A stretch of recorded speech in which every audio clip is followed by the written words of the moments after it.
ભણવાનું છે। પ્રાચીન સમયની અંદર ગુરુ અને શિષ્ય એ પ્રણાલી અસ્તિત્વમાં હતી। એ સમયે આપણે અત્યારે જેમ 4-5 કલાક સાથે રહીએ ત્યારે 24 કલાક એ ગુરુ અને શિષ્ય એ સાથે રહેતા હતા। એક વખત ગુરુ અને શિષ્ય એક નદી કિનારેથી પસાર થાય છે અને ત્યાં એક આવી રીતે એક પાણીની અંદર એ લાકડાનો ટુકડો એ તરતો હોય છે। એટલે ગુરુને પોતે શિષ્ય છે એ અસર પામે છે અને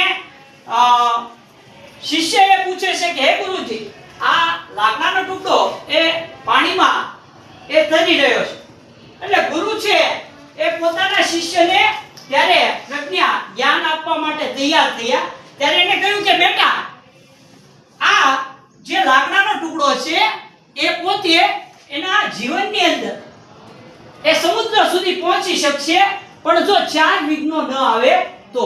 હવે શિષ્ય એ પણ જિજ્ઞાસુ હતો એટલે એને પણ જાણવાની ઈચ્છા થઈ કે હે ગુરુદેવ, એ કયા 4 વિઘ્ન કે જે આ લાકડાના ટુકડાને સમુદ્ર સુધી પહોંચાડી શકે? તો એ કહે છે કે ગમન માર્ગે તીરે સંલગ્નતા, એટલે કે જવાના માર્ગમાં કિનારા પરનું જોડાણ। પહેલું છે કે કોઈ ભેખડમાં ન ફસાય તો એ લાકડું છે એ આગળ જતું રહે છે। બીજું છે ભારે અધિક્ય જલે નિમગ્નતા, એટલે કે ભારની અધિકતાને લીધે પાણીમાં ડૂબી જવું। આ લાકડું એ તરે છે, પણ જો એમાં વજન વધારે હશે તો એ લાકડું છે એ ડૂબી જશે। અને ત્રીજું એ કહે છે આવત પાતતા, એટલે કે વમળમાં ફસાવવું। જો કોઈ એ પાણીની અંદર એ ક્યાંય ઊંડું હશે અને વમળ હશે તો એ વમળમાં એ ભવંડરમાં એ ફસાઈને એ કાદવની અંદર એ ડૂબી જશે। અને ચોથું છે નદી જળવીરો, કે નદીના પાણીથી છૂટા પડવું। કોઈ એક તળાવની અંદર એ આવી જાય તો એ ત્યાંનું ત્યાં રહેશે, એ સમુદ્રને મળી શકશે નહીં। હવે ગુરુ છે એની પ્રજ્ઞા એ ત્યાં સુધી સીમિત નથી થતી। એ કહે છે કે વિદ્યાર્થી મિત્રો, આપણે આ જે લાકડું છે ને એ આપણે પોતે છીએ। આ લાકડું જે છે જે પાણીમાં જઈ રહ્યું છે એ આપણે પોતે છીએ, અને નદી છે ને એ જીવન છે। આ જે નદી વહી રહી છે એ જીવન છે, અને આપણો કુટુંબ છે એ નદીનો પ્રવાહ છે જે આપણને આગળ લઈ જાય છે। અને ત્યાં પાણી વહે છે એ પ્રેમનું છે। તમારા માતા પિતા એ પ્રેમનું પાણી વહેરાવે છે, જેથી કરીને આપણને એ શિક્ષિત કરે છે। તો વિદ્યાર્થીએ કહ્યું કે તો આપણા જીવનમાં પણ 4 વિઘ્નો આવે? ગુરુએ કહ્યું આ ચોક્કસ 4 વિઘ્નો આવે।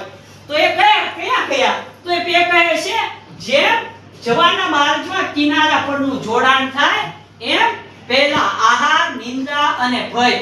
આ પહેલું આપણા જીવનની અંદર જે માણસ વધારે પડતો આહાર, નિંદ્રા અને ભયમાં રચોપચો રહે છે એ જીવનમાં કોઈ દિવસ પ્રગતિ કરી શકશે નહીં। બીજું છે ભાર અધિક્ય જલે નિમગ્નતા, ભારની અધિકતાને લીધે પાણીમાં ડૂબી જવું। એ લાકડામાં જે નિયમ હતો એ જ આપણો નિયમ છે, સામાજિક વ્યવહાર। વિદ્યાર્થી મિત્રો, આપણે ઘણી વખત સામાજિક વ્યવહાર કરીએ છીએ, પણ આપણે એક ગુજરાતીમાં કહેવત છે કે ભાઈ પછેડી હોય એટલી સોળ તણાય। કહેવાનો અર્થ છે કે તમારી શક્તિ હોય એ પ્રમાણે આપણે ખર્ચ કરવો જોઈએ।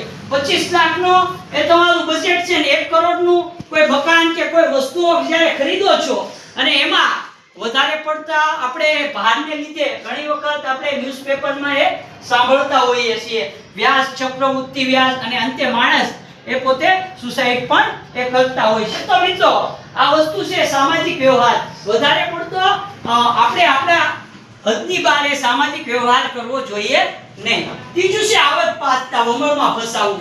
જેમ લાકડું એક વમળમાં ફસાઈ ગયું, લાકડું બહાર નીકળી નથી શકતું, એ કોઈ વ્યક્તિ વ્યસન અને જુગારમાં એવી લતમાં એ પડી જાય છે તો એ પણ એનાથી બહાર નીકળી શકતો નથી અને સમુદ્ર સુધી, મોક્ષરૂપી સમુદ્ર સુધી એ પહોંચી શકતો નથી।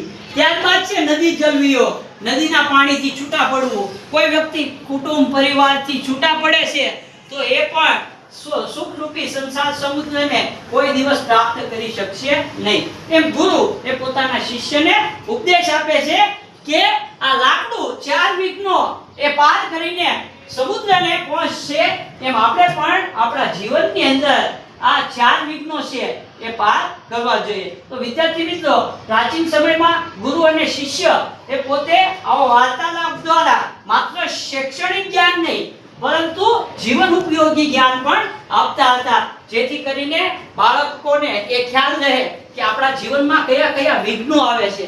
તો આ પાઠ દ્વારા આપણે એ બોધ લેવાનો છે કે આપણે પણ આપણા જીવનમાં આ ચાર બોધ હંમેશા યાદ રાખશું. અને જેમ પેલું લાકડું છે એ સમુદ્ર સુધી પહોંચે છે એમ આપણે પણ આપણા જીવનમાં મોક્ષ રૂપી એ દ્વાર સુધી પહોંચવાનું છે. અને આ પાઠ એ જીવનમાં આપણે આપણા જીવનમાં સાર્થક કરવાનો છે. બરાબર? તો હવે આપણે આ પાઠની પ્રસ્તાવના રૂપ જોશું. હવે ત્યારબાદ આપણે આગળ અભ્યાસ કરીએ. ઓકે?